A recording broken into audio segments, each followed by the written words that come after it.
Je mets les pieds où je veux, Little John. Et c'est souvent dans la gueule.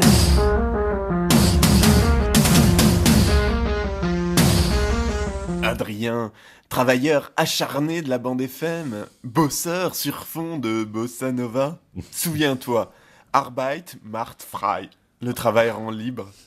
Christophe, capot de la matinale, et matinale à en être KO, jus d'orange, jus d'ananas ou jus d'haïque le mercredi matin. Auditeur, prématurément frais et jovial dès l'aube, et à qui je vais vaillamment saper le moral, mon cœur. Il y a des anniversaires qui ont le goût âcre, ou âpre, hein, ou les deux, de la mort, et qu'on préférerait ne pas souhaiter. Tenez, quand on allait voir mon grand-père par exemple, dans sa maison de retraite, et qu'on tombait le jour des bougies à souffler d'un octogénaire grabataire subclaquant, c'était pas hyper jouasse quoi, hein. Déjà parce que 80 bougies quand t'as même plus assez de tonus pour tenir la tête droite, c'est très très long à souffler.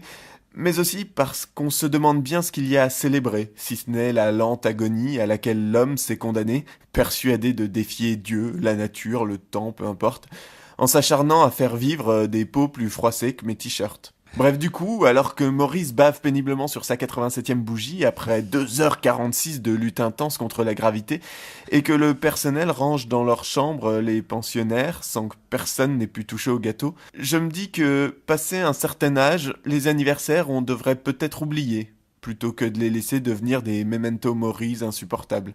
Le 27 janvier 2015, on a fêté les 70 ans de la libération d'Auschwitz. En voilà un anniversaire bien oxymorique. Non, parce que dit comme ça, c'est trompeur, hein. Fêter, libération.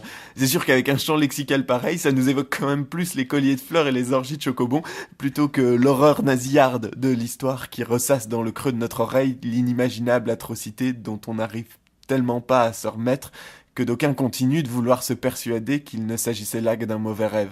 C'était il y a longtemps. Est-ce que ça vaut vraiment le coup de s'auto-culpabiliser l'encéphale au nom du devoir de mémoire 70 piges après ? Voilà, je vous fais un condensé des réactions sans doute stupides, mais qu'on pourrait penser légitimes et qui peupleront peut-être vos conversations de comptoir, bande de soifards imbibés que vous êtes. Plouf plouf.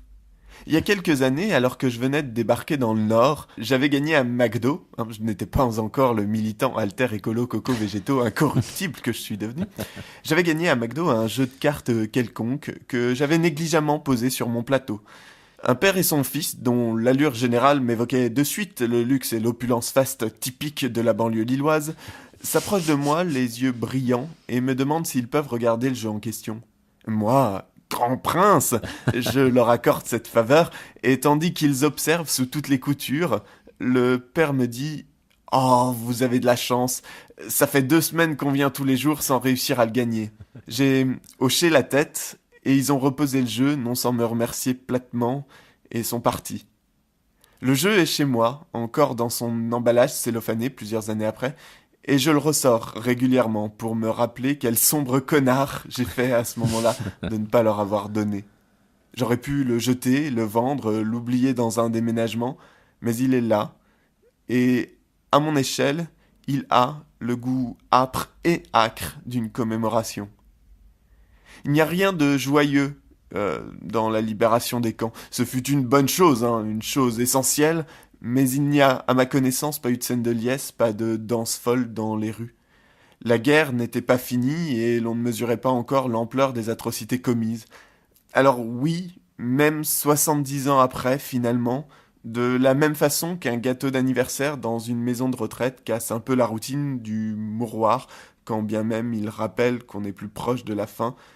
Fêter la fin des camps, c'est se souvenir qu'ils ont été, et que ce sont aussi des hommes comme nous qui les ont faits et qui les ont subis.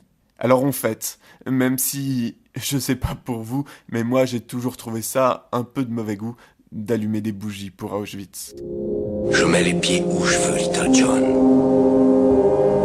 Et c'est souvent dans la gueule.